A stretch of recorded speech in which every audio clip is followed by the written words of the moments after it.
Hi! In front of me is XIAOMI 12T, and today I would like to show you how you can rename it.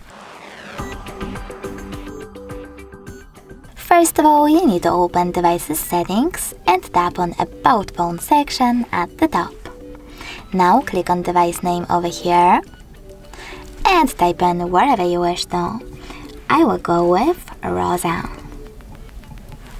When you're ready, you can click on this check mark at the top right corner to save your changes, and after that, as you can see, name of my XIAOMI has changed. Thanks so much for watching. If you enjoyed this video, leave a like, comment, and definitely subscribe. Bye!